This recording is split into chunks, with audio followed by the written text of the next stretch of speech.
വിലയിരുത്തൽ വസ്തുതകളുടെ അടിസ്ഥാനത്തിലാണ് എങ്കിൽ ഞാൻ ആ വിലയിരുത്തലിന്റെ ഭാഗമായിട്ട് കൂട്ടിയ കണക്കുകളും കിഴിച്ച കണക്കുകളും ചേർത്ത് പറയുകയാണ്.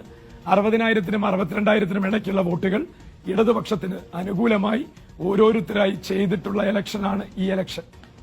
അത് അങ്ങനെയാണെങ്കിൽ അതൊരു വലിയ സംഭവമായിരിക്കും എന്നുള്ളതാണ് ആ കണക്കുകൾ ബൂത്തിൽ നിന്ന്. കാരണം 55-58 വരെയൊക്കെയാണ് NDA സ്ഥാനാർത്ഥികൾ പോലും മനസ്സുകൊണ്ട് കണക്കാക്കുന്നത്. അതിനും അപ്പുറത്തേക്ക് LDF പോകുന്നുവെന്ന് പറഞ്ഞാൽ UDF 3ാം സ്ഥാനത്തേക്ക് പോകുന്നുവെന്നാണ് അർത്ഥം. ആണോ പൈസരിൻ?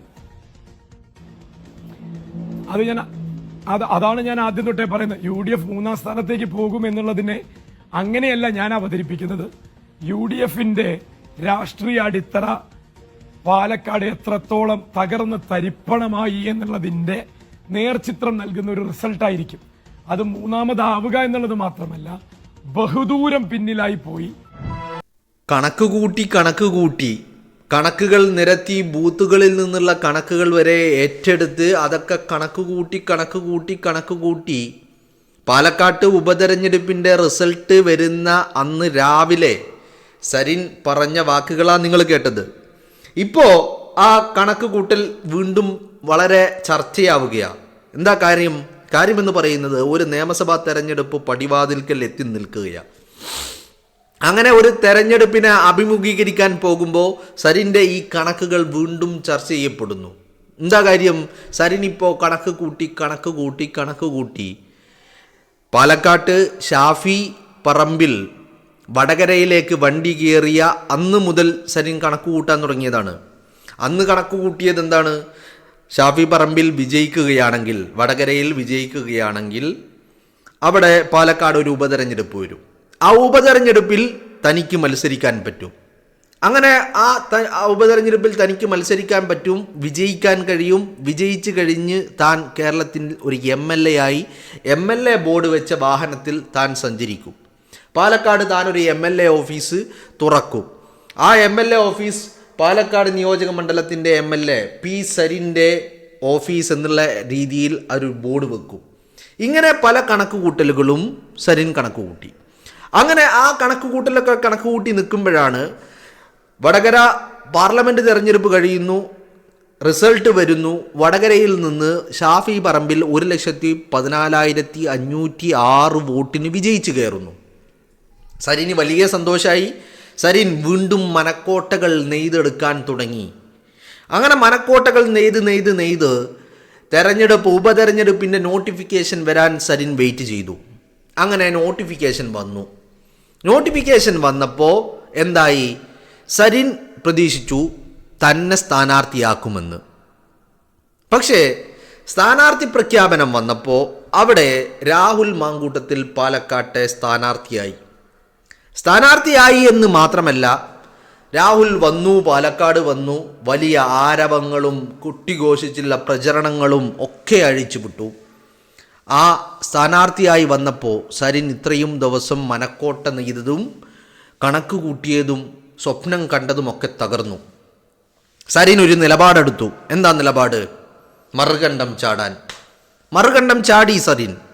മറുകണ്ഠം ചാടി എന്ന് മാത്രമല്ല, ചാടിയ സരിനെ LDF അവരുടെ സ്വതന്ത്ര സ്ഥാനാർത്ഥിയായി മത്സരിപ്പിച്ചു. അരിവാൾ ചുറ്റിക നക്ഷത്രത്തിലല്ല, സ്റ്റെതസ്കോപ്പ് ചിഹ്നത്തിൽ മത്സരിച്ചു സരിൻ, LDFന്റെ സ്വതന്ത്ര സ്ഥാനാർത്ഥി രാഹുൽ മാങ്കൂട്ടത്തിനെതിരെ. അങ്ങനെ ആ തെരഞ്ഞെടുപ്പിൽ സരിൻ എല്ലാ നാറിയ കളികളും കളിച്ചു.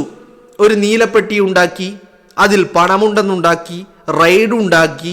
അവസാനം നീലപ്പെട്ടിയും കണ്ടില്ല, പണവും കണ്ടില്ല, ഒന്നും കണ്ടില്ല. അങ്ങനെ പാലക്കാട് ഉപതെരഞ്ഞെടുപ്പ് കഴിഞ്ഞു, വോട്ടിംഗ് കഴിഞ്ഞു. റിസൾട്ട് വരാൻ വേണ്ടി കൗണ്ടിങ്ങിനെ അന്ന് പെട്ടി തുറന്നു. പെട്ടി തുറക്കുന്നതിൻ്റെ മണിക്കൂറുകൾക്ക് മുമ്പ്, എന്ന് കറക്റ്റ് പറഞ്ഞാൽ തെരഞ്ഞെടുപ്പ് റിസൾട്ട് കൗണ്ടിങ് ഡേ അന്ന് രാവിലെ 6 മണിക്ക് സരിൻ പറഞ്ഞ വാക്കുകളാണ് ഇപ്പം നിങ്ങൾ കേൾക്കുന്നത്. അങ്ങനെ അന്ന് രാവിലെ പോലും സരിൻ കണക്കുകൂട്ടി കോൺഗ്രസ് 3ാം സ്ഥാനത്തേക്ക് ദയനീയമായ അടിത്തറകൾ ഇളകിപ്പോകുമെന്ന് സരിൻ കണക്കുകൂട്ടി. കോൺഗ്രസിൻ്റെ രാഷ്ട്രീയ അടിത്തറ തകർന്ന് തരിപ്പണമായി എന്ന് സരിൻ കണക്കുകൂട്ടി. പെട്ടി തുറന്നു, എണ്ണാൻ തുടങ്ങി.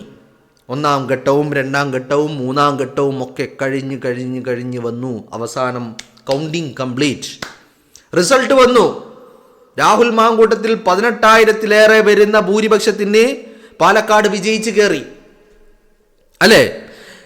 രണ്ടാം സ്ഥാനത്ത് BJPയുടെ C കൃഷ്ണകുമാർ എത്തി. സരിൻ മൂന്നാം സ്ഥാനത്തേക്ക് പിന്തള്ളപ്പെട്ടു. കോൺഗ്രസ് ബഹുദൂരം പിന്നിൽ. മൂന്നാം സ്ഥാനത്ത് എന്ന് പറഞ്ഞാൽ പോരാ, അതിനെ ബഹുദൂരം പിന്നിൽ. കോൺഗ്രസിന്റെ UDFന്റെ രാഷ്ട്രീയ അടിത്തറ അത് തകർന്ന് തരിപ്പണമായി എന്ന് പറഞ്ഞ ആ ലെവലിലേക്ക് കോൺഗ്രസ് പോയില്ല. പക്ഷേ അതേ ലെവലിലേക്ക് CPMന്റെ സ്ഥാനാർത്ഥിയായി LDF സ്ഥാനാർത്ഥിയായി മത്സരിച്ച സരിനെത്തി. വല്ലാത്തൊരു കാവ്യനീതി, കാലത്തിന്റെ കാവ്യനീതി എന്ന് പറയേണ്ടി വരും ഇതിനെ, അല്ലേ? കോൺഗ്രസിനെ മൂന്നാം സ്ഥാനത്തേക്ക് തള്ളിയ സരിനെ ജനം ബഹുദൂരം പിന്നിലാക്കി മൂന്നാം സ്ഥാനത്തേക്ക് പിന്തള്ളി. സരിനും രാഹുൽ മാങ്കൂട്ടവുമായ വോട്ടിന്റെ അന്തരം എന്ന് പറയുന്നത് 28,000-ത്തിലധികം മാർജിൻ അന്തരം മാത്രമാണ് ഞാൻ പറയുന്നത്. സരിന് കിട്ടിയ വോട്ടും രാഹുൽ മാങ്കൂട്ടത്തിന് കിട്ടിയ വോട്ടും തമ്മിലുള്ള അന്തരം 28,000-ത്തിലധികം വരുന്ന അന്തരമാണ്, ഡിഫറൻസ് എന്ന് പറയുന്നത്. അങ്ങനെ റിസൾട്ട് വന്നു കഴിഞ്ഞ് രാഹുൽ മാങ്കൂട്ടത്തിൽ MLA ആയി സത്യപ്രതിജ്ഞ കഴിഞ്ഞു. രാഹുൽ നിയമസഭയിലെത്തി, രാഹുൽ മണ്ഡലത്തിലെത്തി. വലിയ പ്രവർത്തനങ്ങളുമായി മുന്നോട്ട് പോകുമ്പോൾ സരിൻ മറ്റൊരു കണക്ക് കൂട്ടാൻ തുടങ്ങി. കണക്ക് കൂട്ടി വീണ്ടും രാഹുലിനെ വീഴ്ത്താനുള്ള കളികൾ സരിൻ AKG സെന്ററിൽ നിന്ന് നടത്തിക്കൊണ്ടേയിരുന്നു. അങ്ങനെ പെണ്ണ് കേസ് വരാൻ തുടങ്ങി. പെണ്ണ് കേസ് വരുത്തുമ്പോഴും സരിന് എന്തായിരുന്നു ചിന്ത? രാഹുലിനെ വീഴ്ത്തി എങ്ങനെയെങ്കിലും പാലക്കാട് വരുന്ന നിയമസഭാ തെരഞ്ഞെടുപ്പിൽ മത്സരിക്കണമെന്നുള്ളതാണ്.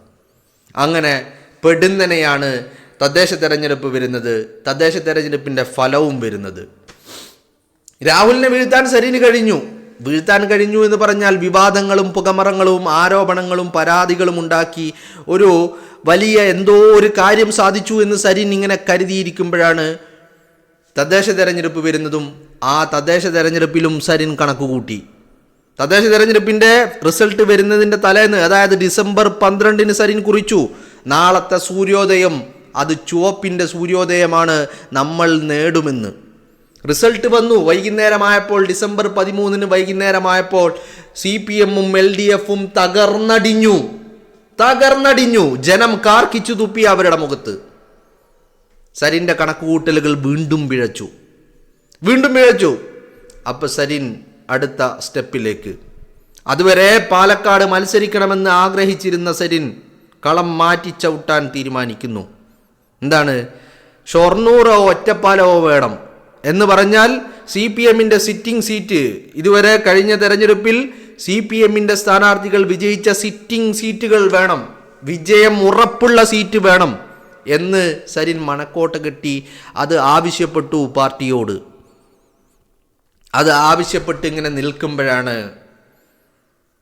സഖാക്കള് ഒരു വാക്ക്, എന്താ വാക്ക്? അവിടെ ഒറ്റപ്പാലവും ഷൊർണൂരും കണ്ണുവെച്ചിരുന്ന ആളുകൾ സരിനോട് പറഞ്ഞു, ഞങ്ങളൊക്കെ കാലങ്ങളായിട്ട് പണിയെടുക്കുന്നതാണ് ഈ പ്രസ്ഥാനത്തിന് വേണ്ടിയിട്ട്. ഇപ്പം ഞങ്ങളിവിടെ നിൽക്കുമ്പോൾ അങ്ങനെ ഒരു സിറ്റിംഗ് സീറ്റ് നിനക്ക് തരില്ല എന്ന് സരിൻ വീണ്ടും മനക്കോട്ടകൾ നെയ്യാൻ തുടങ്ങി. സരിൻ വീണ്ടും കണക്ക് കൂട്ടുകയാണിപ്പോൾ. എന്താ കണക്ക് കൂട്ടൽ? ഇനി ഒരു മറുകണ്ഠം ചാടുന്നതിനെ കുറിച്ചുള്ള ആലോചനയിലാണ് സരിൻ. ആ ആലോചന ചർച്ചകളിലേക്ക് എത്തിയിരിക്കുന്നു. തെരഞ്ഞെടുപ്പിൻ്റെ നോട്ടിഫിക്കേഷൻ വരുന്നതിന് മുമ്പായിട്ട് ഒരു കാലുമാറ്റം കൂടി നമ്മൾ കേട്ടുകൊണ്ടിരിക്കുകയാണ്. എന്താ കാലുമാറ്റത്തിനുള്ള കാരണം? MLA ആവണം, MLA ബോർഡ് വെച്ച കാറിൽ സഞ്ചരിക്കണം, ഒരു MLA ഓഫീസ് തുറക്കണം, തൻ്റെ ഫോട്ടോയുള്ള ബോർഡ്, MLA ഓഫീസ് എന്നുള്ള ബോർഡ് അവിടെ വെക്കണം. എന്നിട്ട് MLA ആയി ഒരു അധികാര കസേരയിൽ ഇരിക്കണം, സ്ഥാനമാനങ്ങൾ വേണം എന്നുള്ളതാണ് സരിൻ്റെ കണക്കുകൂട്ടൽ. ഇപ്പം അതിനെന്താ ഏറ്റവും അനുയോജ്യമായ വഴി? പാലക്കാട് നിന്നാൽ സരിന് അറിയാം വിജയിക്കില്ല എന്നുള്ളത്. LDFന്റെ സ്ഥാനാർത്ഥിയായി പാലക്കാട് മത്സരിച്ചാൽ വിജയിക്കില്ല. പിന്നെ എവിടെ മത്സരിക്കും? ഷൊർണൂരും ഒറ്റപ്പാലവും ഒന്നും കിട്ടില്ല എന്നുള്ളതും സരിന് നല്ല ബോധ്യമുണ്ട്. അവിടെയൊന്നും സ്ഥാനാർത്ഥിയാവാൻ കഴിയില്ല. കാരണം അവിടെയൊക്കെ ജന്മനാ സഖാക്കളായി പ്രവർത്തിച്ചു കൊണ്ടിരിക്കുന്ന കുറേ ആളുകൾ അവിടെയുണ്ട്. അപ്പോൾ അവരെയൊന്നും പിണക്കിക്കൊണ്ട് അവിടെയൊന്നും സ്ഥാനാർത്ഥിത്വം ലഭിക്കില്ല എന്നുള്ള കാര്യം ഉറപ്പാ.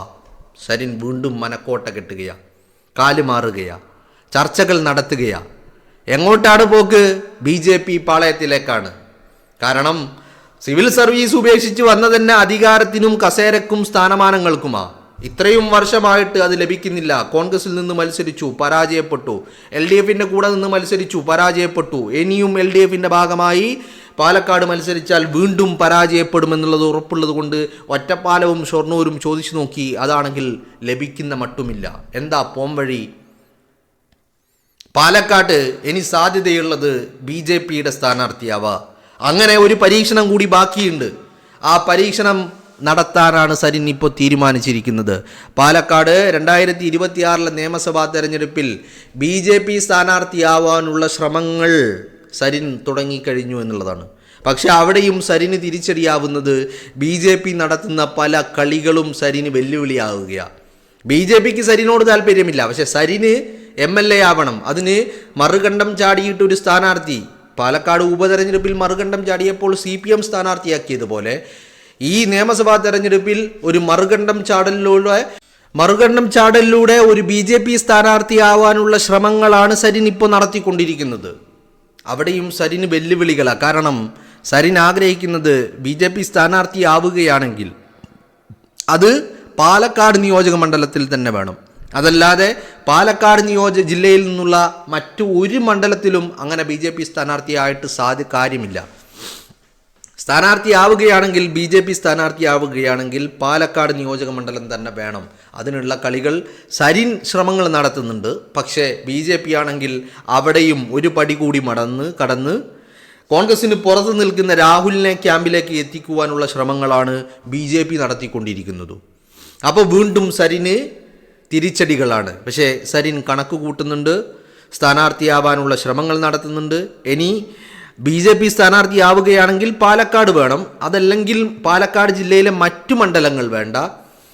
പാലക്കാട് ജില്ലക്ക് പുറത്ത് BJPക്ക് A ക്ലാസ് മണ്ഡലം എന്ന് അവർ പറയുന്ന ഏതെങ്കിലും ഒരു മണ്ഡലമാണെങ്കിലും താൻ തയ്യാറാണ് എന്നാണ് സരിൻ ഇപ്പോൾ BJP നേതൃത്വത്തെ അറിയിച്ചിട്ടുള്ളത് എന്ന വാർത്തകളാണ് പുറത്തേക്ക് വരുന്നത്. അപ്പോൾ ഇത്തരത്തിൽ കണക്കുകൂട്ടലുകൾ ഈ പറയുന്ന പിരായിരിയുടെ MLA പരിൻ എന്ന് പറയുന്ന പരനാറി വീണ്ടും ഈ പൊളിറ്റിക്കൽ പിമ്പിങ് കൂട്ടിക്കൊടുപ്പ് തുടർന്നുകൊണ്ടേയിരിക്കുകയാണ് എന്നുള്ളതാണ്.